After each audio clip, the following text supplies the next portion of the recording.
Israël a donc conduit ces dernières heures des attaques contre l'Iran, son programme nucléaire et ses missiles. La France n'a pas participé à la conduite de ces frappes. Elles ont repris cet après-midi et elles devraient probablement durer. C'est une étape nouvelle dans la guerre qui se joue dans la région. Je sais l'inquiétude légitime de nos compatriotes face à ces événements.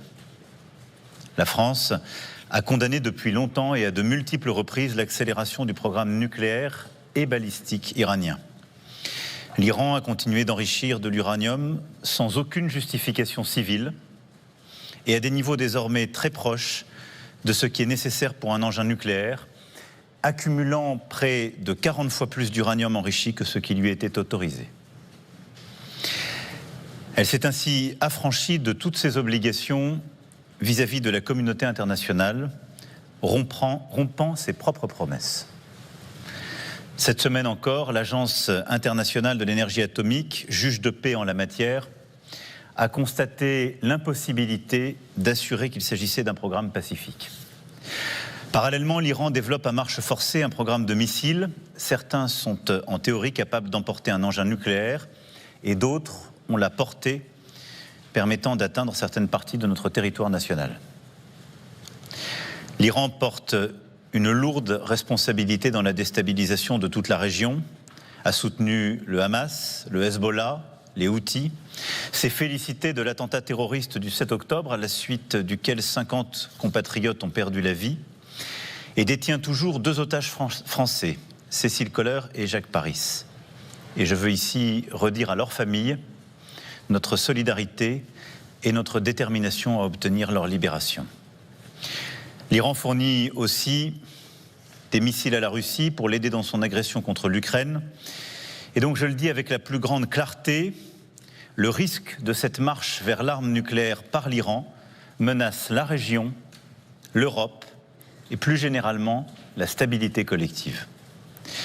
Nous ne pouvons pas vivre dans un monde où l'Iran posséderait la bombe atomique, car c'est une menace existentielle et une menace pour notre sécurité à tous.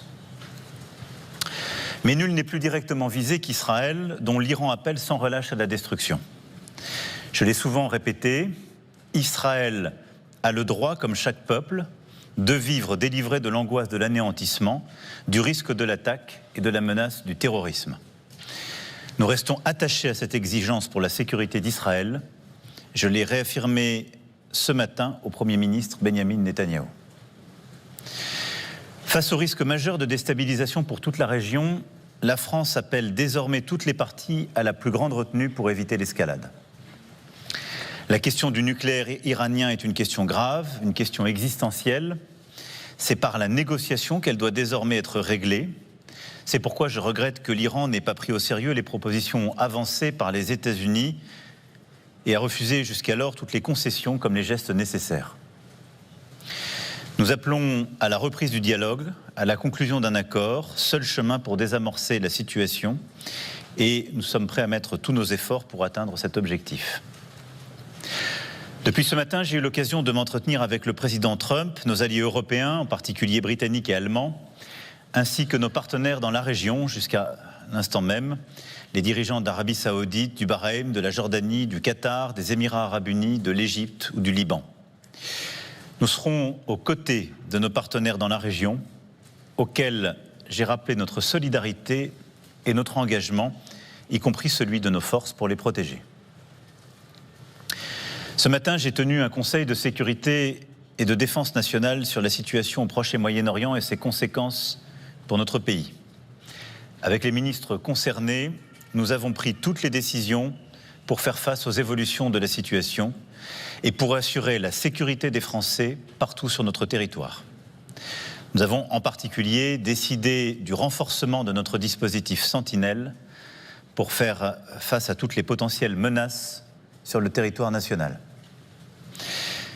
Plusieurs mesures ont aussi été actées pour garantir la sécurité de nos ressortissants, de nos troupes et de nos ambassades dans la région.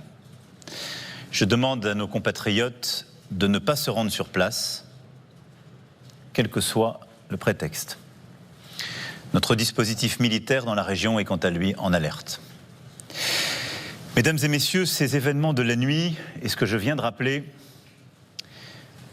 sont évidemment à remettre dans la perspective du conflit plus large qui se joue dans la région et l'histoire plus longue, et en particulier depuis les attaques terroristes du 7 octobre 2023 et la guerre en cours à Gaza.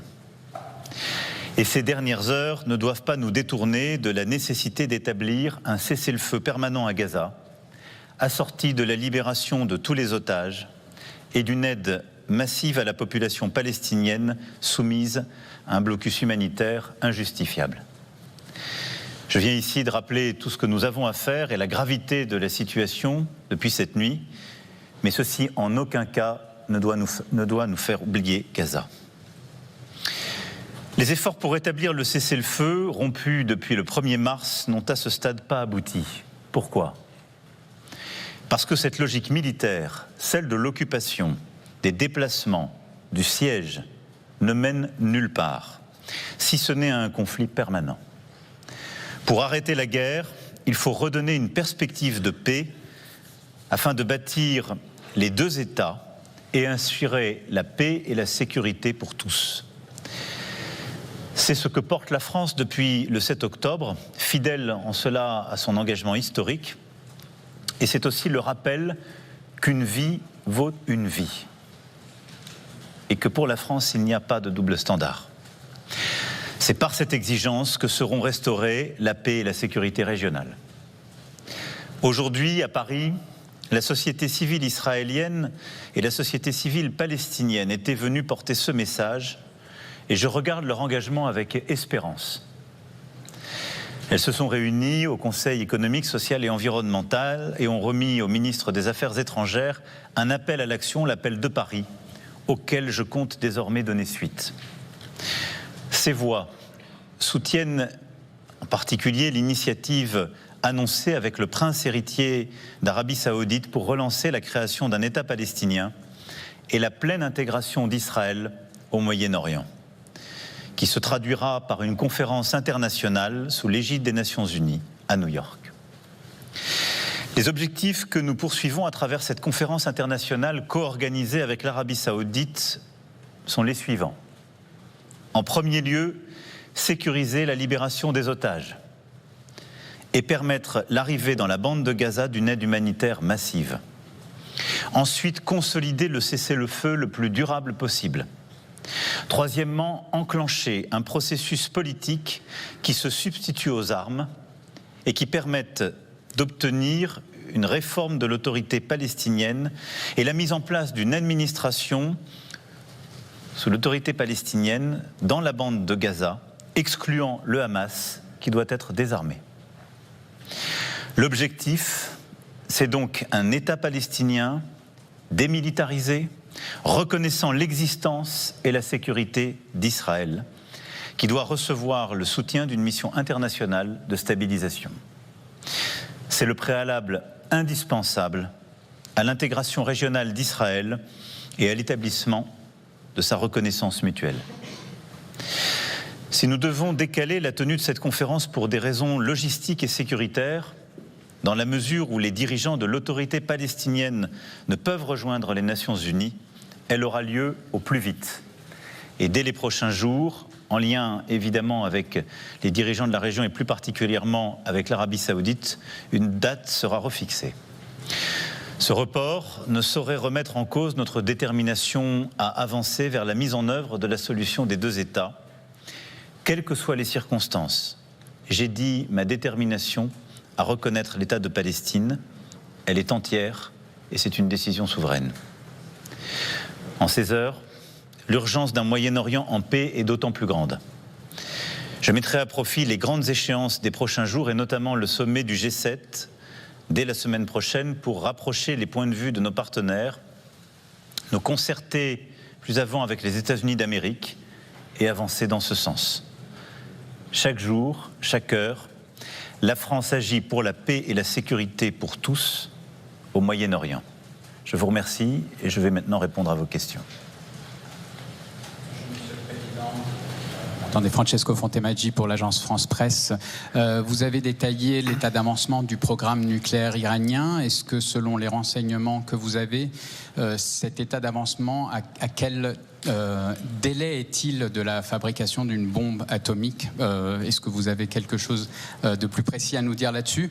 Et donc, si je comprends bien votre démonstration, ces renseignements que vous aviez, en tout cas cet état d'avancement, justifiaient l'opération menée cette nuit et encore aujourd'hui par Israël. Est-ce que c'est cela votre conclusion? Et est-ce qu'elle justifie aussi que ces opérations continuent dans la durée, comme vous l'avez dit et comme l'a dit le gouvernement israélien? Et par ailleurs, est-ce que le timing, au moment où tout de même il y avait un effort diplomatique entre les États-Unis et l'Iran, ne fait pas que cette opération vient troubler de possibles avancées diplomatiques? Merci. Les informations que nous avons et que nous partageons avec nos partenaires, ce dont nous disposons aussi des informations de nos partenaires, et je dirais plus encore les informations qui ont été partagées par l'AIEA, l'Agence internationale donc, de l'énergie atomique, qui est en charge du suivi de ce programme, sont plus que préoccupantes. Et c'est sur la base de ces informations que nous avons d'ailleurs eu un vote majoritaire qui a, comme je le disais, qualifié le programme en cours, remis de la pression sur l'Iran et demandé des précisions nouvelles. Et donc oui, l'Iran a poursuivi son programme ces derniers mois, a continué d'enrichir et est proche d'un stade critique, c'est-à-dire le stade qui permet en effet de produire des engins nucléaires et ensuite qui déclenche la mécanique qui permet ensuite en effet d'avoir des armes nucléaires. Donc la situation est aujourd'hui très préoccupante à cet égard et ce programme ne répond pas aujourd'hui aux engagements qui avaient été pris naguère par l'Iran elle-même. Pour autant, la voie que la France continue avec constance de poursuivre est une voie diplomatique, c'est-à-dire celle qui consiste à redonner la légitimité à l'AIEA de poursuivre son programme, à demander de suivre l'ensemble des sites d'enrichissement et de revenir à des seuils qui correspondaient aux engagements internationaux. Nous avons été parmi les pays les plus exigeants et les plus constants sur la question du nucléaire iranien comme du balistique iranien, mais nous avons toujours privilégié la voie de la discussion diplomatique et des exigences techniques de l'AIEA plutôt que l'intervention militaire. C'est pourquoi la France n'était pas engagée dans une discussion avec Israël sur ce sujet, et c'est pourquoi la France ne recommandait pas des attaques de la part d'Israël. La situation que je viens de décrire a conduit Israël à prendre cette décision. Est-ce que pour autant nous la soutenons, nous avons voulu l'accompagner ou nous l'avons planifié avec eux? La réponse est non. Je rappelais simplement un contexte qui fait que oui, la situation dans laquelle nous étions entrés était très clairement une menace pour Israël, est une menace pour nous tous. Nous avions privilégié une autre voie. Les choses se sont passées comme elles se sont passées ces dernières heures. Elles ont d'ailleurs conduit à la neutralisation de responsables qui avaient eux-mêmes, par leurs déclarations, parfois par leurs actes, conduit des activités qui étaient dangereuses pour notre propre pays. Aujourd'hui, notre souhait, comme je viens de le rappeler, c'est que les discussions reprennent. Et donc, nous appelons d'une part à ce qu'il n'y ait pas d'escalade dans les représailles iraniennes, et d'autre part à ce qu'au plus vite, Israël puisse, au contraire, aider les États-Unis d'Amérique, les Européens, à reprendre les discussions avec les Iraniens pour se remettre autour de la table et reprendre le contrôle sur ce programme. La situation qui a été créée par ces frappes ouvre une ère nouvelle, je l'ai dit, de la guerre dans la région et doit conduire Israël à accepter enfin le cessez-le-feu, la libération des otages et une reprise des discussions politiques. Je l'ai dit tout à l'heure au Premier ministre Netanyahou, parce que s'il y a une chose qui unit Israël avec tous ses voisins dans la région, c'est la menace iranienne. Et puisque celle-ci est redevenue aujourd'hui la priorité, et puisqu'aujourd'hui les heures, les jours, les semaines qui viennent seront structurés par les risques de riposte et donc évidemment la sécurité d'Israël et de toute la région, plus que jamais, c'est l'intérêt même politique et sécuritaire d'Israël d'acter un cessez-le-feu, d'obtenir la libération des otages par le Hamas et de réenclencher cette dynamique. Et donc je pense que c'est cette fenêtre que nous devons saisir et c'est le travail que nous conduirons dans les prochains jours avec Israël d'une part, mais aussi avec les États-Unis, le Qatar, l'Égypte et l'ensemble des négociateurs qui sont impliqués dans cette discussion. Philippe Ricard pour Le Monde, Monsieur le Président. Bonjour. Vous avez souligné dès ce matin le soutien de la France au droit d'Israël à se défendre. Je voulais savoir jusqu'où pourrait aller ce soutien. Est-ce qu'il s'agit, puisque les forces françaises, comme vous l'avez dit, sont en alerte dans la région, d'aider Israël en cas de riposte massive de l'Iran dans les prochaines heures ou prochains jours? Est-ce qu'il s'agit éventuellement d'accompagner également Israël dans ses opérations offensives sur le territoire iranien? Où est-ce que vous placez la frontière dans le soutien de la France donc à Israël? Et puis vous parlez de la reprise des négociations que vous appelez de vos voeux. Sous quelle forme? Est-ce que c'est une négociation qui doit continuer dans la forme actuelle, c'est-à-dire entre Washington et Téhéran, ou est-ce que les Européens doivent y être associés dorénavant, puisqu'on a vu que la première phase n'a pas tellement été concluante, les Européens y associés, voire la Chine et la Russie comme au temps du JCPOA? Voilà, merci. Merci beaucoup. Le soutien, celui que nous avons toujours apporté, mais j'ai toujours été clair, ça n'est pas un soutien inconditionnel et sans limite. Et j'ai d'ailleurs été clair lorsqu'il s'est agi de lutter contre le terrorisme du Hamas, que nous avons condamné avec force le 7 octobre dernier. Nous avons soutenu toutes les opérations ciblées d'Israël, sa volonté de très clairement se protéger du terrorisme, mais en aucun cas nous n'avons soutenu les opérations qui mettaient en danger la vie des civils. Et c'est pourquoi nous avons appelé dès la fin octobre 2023 à un cessez-le-feu sur le territoire. Pour ce qui est de l'Iran, nous soutenons la sécurité d'Israël. Et donc si Israël devait être attaqué dans le cadre d'une représaille par l'Iran, la France, compte tenu de ses emprises, et si elle était en situation de le faire, participerait aux opérations de protection et de défense d'Israël. Et j'ai marqué notre disponibilité en ce sens. À l'inverse, je n'envisage aucunement de participer à quelque opération offensive que ce soit. Ça n'est pas notre rôle et ça n'est pas le chemin que nous choisissons, je l'ai déjà dit. Nous sommes pour un chemin diplomatique sur la question du nucléaire et du balistique iranien. Pour ce qui est des négociations de cessez-le-feu, comme des négociations nucléaires et balistiques, je crois en effet à l'efficacité d'impliquer les Européens qui sont des partenaires de confiance. Et nos contacts, comme notre travail, sont permanents. J'ai passé la journée à échanger avec l'ensemble des négociateurs du cessez-le-feu, comme avec tous les acteurs de la sous-région. Et donc, oui, mon souhait, c'est que nous puissions être réinclus dans ces actions et ces opérations, qu'il s'agisse du cessez-le-feu ou de la discussion sur le nucléaire iranien. Néanmoins, la lucidité me conduit à dire que si je vois une fenêtre rouvrir sur les négociations sur le cessez-le-feu à Gaza, les prochaines heures et les prochains jours seront difficiles pour rouvrir des négociations efficaces avec l'Iran sur la question du nucléaire.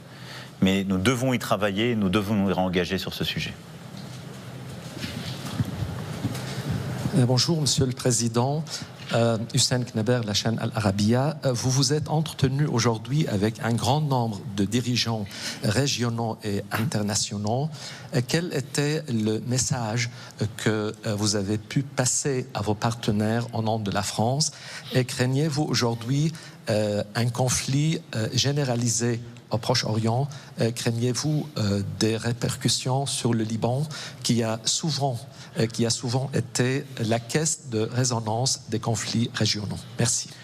Merci beaucoup. J'ai d'abord voulu partager l'analyse de la situation avec tous les partenaires de la région.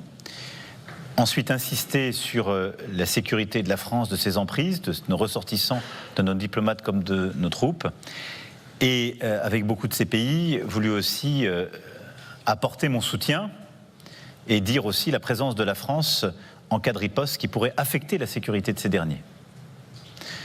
Quant au Liban, la France reste comme toujours vigilante et préoccupée par la sécurité du Liban qui, vous avez raison, peut être menacée depuis son propre sol comme depuis l'extérieur dans ce contexte. Et donc nous avons aussi des contacts multiples pour essayer de limiter ce risque et de tout faire pour qu'il n'y ait pas un embrasement. La situation aujourd'hui, soyons honnêtes et lucides, est une situation à haut risque. Nul ne peut dire qu'elle est maîtrisée. Et les risques d'escalade, y compris d'escalade non contrôlée, existent. C'est pourquoi il faut la plus grande vigilance, c'est pourquoi il faut redoubler d'efforts, de prise de contact, et il faut garder un calme, une lucidité, un sérieux dans tout ce qui est fait.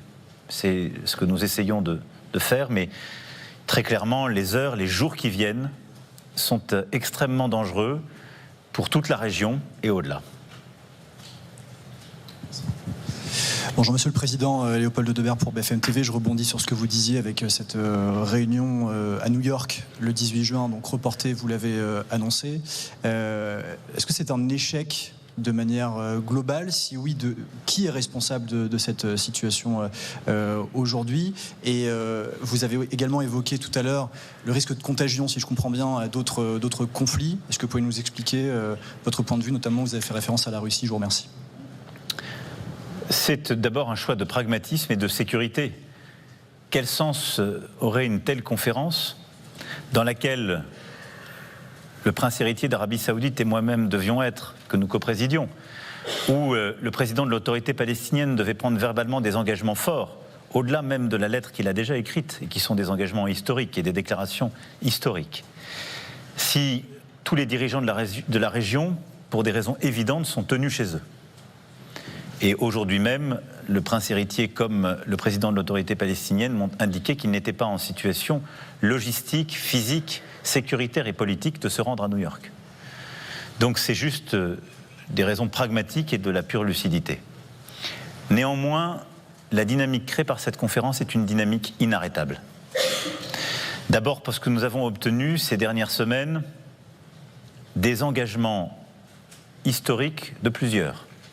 De l'autorité palestinienne, qui a enfin reconnu et condamné les attaques terroristes du 7 octobre, qui s'est engagée comme elle ne l'avait jamais fait dans un processus elle-même de reconnaissance avec Israël et dans sa volonté de créer les conditions politiques, sécuritaires des deux États et d'une sécurité régionale. Dans la volonté affichée et réaffichée, obtenue il y a quelques semaines lors de mon voyage en Égypte, d'avoir une implication égyptienne dans la sécurité de Gaza le jour d'après. Mais aussi dans les engagements obtenus, eux aussi historiques, il y a quelques jours à peine, en Indonésie, du président Prabowo, affirmant pour la première fois haut et fort, une fois ce processus déclenché, sa capacité à reconnaître Israël et sa sécurité. Tout ça, c'est la dynamique de cette conférence qu'il a créée. Ce que la rencontre d'aujourd'hui entre les sociétés civiles israéliennes et palestiniennes, la convergence de vues, la même détresse, les mêmes souffrances exprimées durant toute cette journée, mais exprimées depuis des mois et parfois non entendues à travers le monde, de ces deux peuples, nous oblige. Et donc, je vous le dis, ce mouvement est inarrêtable. Et donc, dès que les conditions sécuritaires nous le permettront, nous le ferons. Ensuite, pour les risques, je ne vais pas ici documenter le pire, mais nous nous préparons à tout. Et il est évident que selon les ripostes qui seront décidées par l'Iran, mais aussi si Israël devait continuer des opérations en Iran, sur le sol iranien, qui aillent au-delà des cibles jusqu'alors indiquées, nous rentrerions dans des situations dont aujourd'hui nul ne peut totalement se figurer les conséquences. Ensuite, nous restons très vigilants sur les solidarités qui se sont dessinées ces derniers mois. Je note que les mêmes drones iraniens sont utilisés sur le théâtre ukrainien par les Russes. Je note les propos que la Fédération de Russie a commencé à tenir dès ce matin. Et donc je vois des solidarités inquiétantes, mais je les ai déjà dénoncées et Nous avons marqué cette vigilance depuis des mois. C'est pourquoi je pense qu'il est indispensable que les discussions reprennent, et à Gaza, et sur la question du cessez-le-feu à Gaza et de la libération des otages, et sur la question d'un cessez-le-feu en Ukraine et d'une reprise de discussion sur une paix juste et durable, et sur la question du nucléaire iranien, pour lui donner un cadre négocié. C'est ce à quoi appelle la France, c'est ce à quoi elle œuvrera. Mais vous voyez les liens entre les acteurs les plus dangereux, et vous voyez le risque d'escalade lorsque certains de ces acteurs ont manifesté ces derniers mois leur incapacité à calibrer leurs gestes. Bonjour Monsieur le Président, Romain Cluzel pour RMC.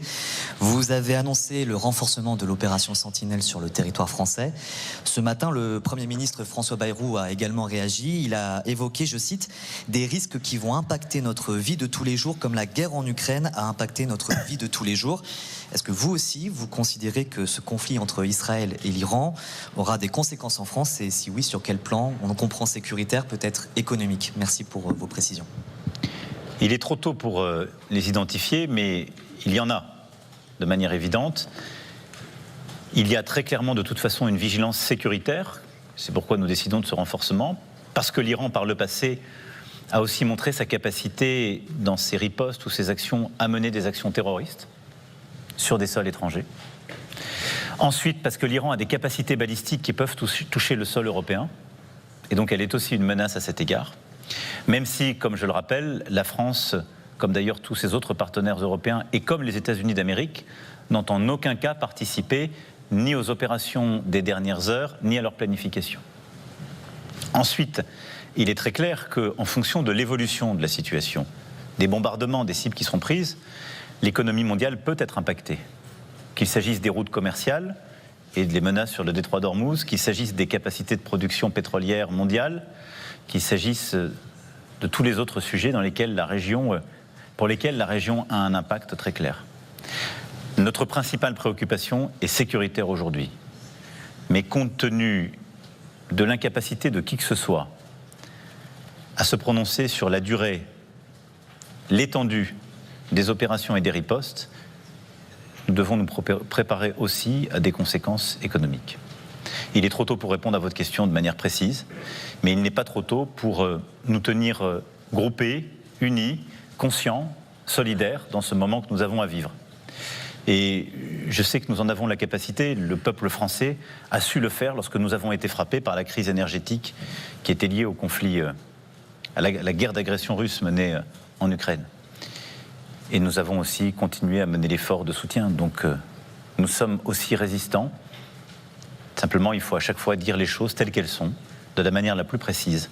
Et donc je vous dis aujourd'hui tout ce que je sais, je vous dis aussi tout ce que je ne sais pas, et je reviendrai vers vous dès que, évidemment, la situation évoluera pour vous en tenir informés et pour vous dire les conséquences pour nos compatriotes qui sont dans la région, qu'ils soient diplomates, militaires ou que ce soit nos ressortissants, mais aussi pour notre pays. Y a-t-il d'autres questions? Oui, Monsieur le Président. Je voudrais demander sur l'attaque israélienne contre l'Iran, Bittencourt, ça radio israélienne. Est-ce qu'il y a un élément positif d'une attaque contre des forces pareilles? Deuxièmement, est-ce que la France programme avec les Européens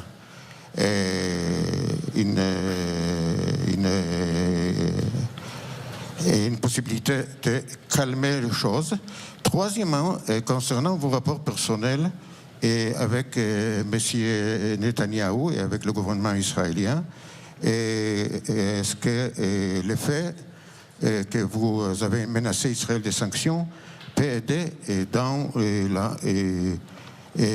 l'avenir que vous voyez pour la région?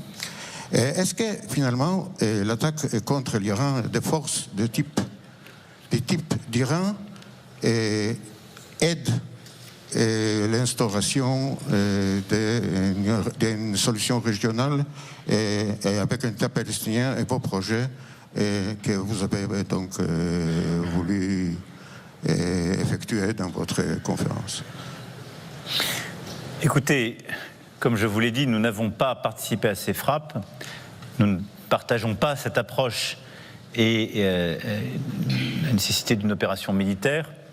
Néanmoins, quand je regarde les résultats de ces frappes, elles ont permis de réduire des capacités d'enrichissement, elles ont permis de réduire des capacités balistiques, et elles ont donc des effets qui vont dans le sens recherché. Maintenant, il faut reprendre la discussion et essayer d'avancer sur un terrain, je le disais, plus diplomatique et technique. Pour ce qui est ensuite des Européens, je pense qu'ils ont, je le disais, un rôle à jouer, dans la mesure où les Européens, d'abord, ont la continuité du dossier nucléaire en tête, et que nous avons tenu une position constante, et que nous nous sommes avérés être, je dirais, pour tous les interlocuteurs de ce dossier, au fond, les seuls à être véritablement constants. C'est-à-dire que nous avons été un moment plus exigeants que les Américains à l'égard du programme nucléaire iranien, et que nous avons d'ailleurs durci la position en 2015 dans les dernières étapes de cette négociation, qu'ensuite nous sommes restés attachés au JCPOA et que nous ne l'avons pas quitté quand les Américains, eux, ont changé d'avis, et que nous considérons que c'est toujours le même cadre qui doit préexister et que d'ailleurs les discussions qui s'étaient tenues encore cette semaine à l'AIEA se faisaient dans ce cadre. Et donc je pense que pour toutes les parties prenantes, les Européens ont à la fois la connaissance dans la profondeur du dossier, les compétences, en particulier pour la France, qui est un État doté avec des compétences techniques nucléaires fortes, et une cohérence. Enfin, je considère que, au fond, notre responsabilité, notre rôle, notre position est toujours la même. Nous sommes attachés à la paix et la sécurité pour tous. Et oui, parfois nous avons des désaccords avec Israël, et nous les assumons. Ou plutôt, nous avons des désaccords avec le Premier ministre Netanyahou et son gouvernement, et nous les assumons. Parce que parfois nous considérons que les décisions qu'il prend sont mauvaises pour la sécurité d'Israël elle-même. Et lorsqu'il mène une opération massive terrestre qui fait tant de victimes civiles à Gaza, nous considérons que c'est à la fois une trahison de ce qu'est l'histoire même et l'identité d'Israël, et dangereux pour la sécurité d'Israël, aujourd'hui et demain. Voilà. Et donc, si je devais vous résumer les choses et la position française, elle est assez simple. Nous sommes pour la paix, la sécurité et la stabilité pour tous dans la région. Nous ne voulons pas d'un Proche et Moyen-Orient avec un Iran qui soit doté de l'arme nucléaire. Nous ne voulons pas d'un Proche et Moyen-Orient où Gaza soit durablement occupé, des civils maltraités. Et nous croyons que la solution et la stabilité, c'est un Israël vivant en paix à côté d'un État palestinien vivant en paix et en sécurité et ayant reconnu l'existence et les droits d'Israël à se défendre dans la région. C'est ça ce que nous poursuivons. Et je crois que c'est honnêtement une perspective honnête, cohérente et j'espère réaliste. Monsieur le Président, Mesdames et Messieurs, cette dernière Vous vouliez poser une question. La fin de la conférence. Je vous en prie, on peut poser une dernière question.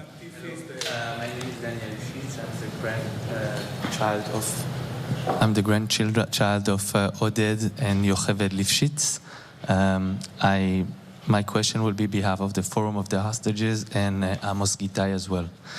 My question is for you, who will govern Gaza? Who can we trust not to be preoccupied with returning to terror or turning it into a haven for Hamas? And I want to appreciate your sensibility for the people of Israel and Gaza, as well your unwavering support for the families of the hostages. Thank you, Mr. President. Thank you very much. Let me just reiterate the fact that Permettez-moi simplement de réitérer le fait, à savoir que la libération de tous les otages, la démilitarisation du Hamas et le cessez-le-feu sont clairement les trois préconditions nécessaires dans ce processus. Et notre objectif principal à court terme est qu'il faut que ceci soit pris en considération avec l'administration de Gaza le lendemain comme étant une étape vers un État palestinien à part entière. C'est la raison pour laquelle cette conférence est si importante et la reconnaissance de l'État palestinien est ce qui déclenchera le tout et doit être inséparable de la libération des otages et la démilitarisation du Hamas, bien entendu. Et la situation de Gaza. Tout ceci est lié. Mais pour votre question tout à fait précise, notre objectif est d'obtenir un cessez-le-feu sur le long terme, la libération des otages et une administration civile de Gaza dans laquelle les autorités palestiniennes joueront un rôle prépondérant, ce qui impliquera certaines personnes importantes et clés dans la région, avec l'autorisation d'Israël et excluant bien entendu tout leader du Hamas. Et cette période transitoire sera accompagnée par une présence militaire et par des forces militaires de la région. Et nous aimerions pouvoir assurer le suivi et un cadre des Nations Unies pour un tel déploiement. Et nous avons l'engagement de nombreux dirigeants de la région qui sont prêts à faire partie de ce système de sécurité, avec un processus permanent de désescalade avec Israël. Et je voudrais également insister sur le fait que nous devons absolument mettre un terme aux attaques quotidiennes contre la population palestinienne en Cisjordanie. Et à très court terme, nous devons être tout à fait clair sur le fait que nous refuserons toute action qui pourrait menacer et mettre en danger la possibilité de 2 États. Et notamment, il n'y a pas de justification à ce qui se passe aujourd'hui en Cisjordanie. Mais notre volonté, bien entendu, est de déclencher un processus politique qui est d'amener avec nous, d'entraîner avec nous plusieurs pays de notre continent et d'autres continents à reconnaître l'État de Palestine avec nous et avoir une approche étape par étape vers la reconnaissance à part entière et toutes les capacités qui vont de pair avec cette reconnaissance de membre à part entière des Nations Unies, avancer étape par étape et faire ce que je viens de mentionner. J'espère avoir été clair, mais il est clair que pendant des mois, j'espérais que nous pourrions obtenir le cessez-le-feu et la libération des otages avant d'avancer. Et j'espérais, mais en raison de la situation actuelle avec les frappes récentes, les choses ont changé. Et nous pouvons réouvrir les discussions et faire ce qu'il faut. Mais nous ne pouvons pas conditionner le processus à un cessez-le-feu et la libération des otages. Il faut que cela fasse partie du processus. Mais nous devons déclencher quelque chose de nouveau, de façon à ne pas être limité par cette absence de volonté à aller de l'avant chez l'ensemble des partis impliqués aujourd'hui. Ceci clôture la conférence de presse. Merci beaucoup, Monsieur le Président. Merci à tous. Merci beaucoup à toutes et tous. Et à bientôt.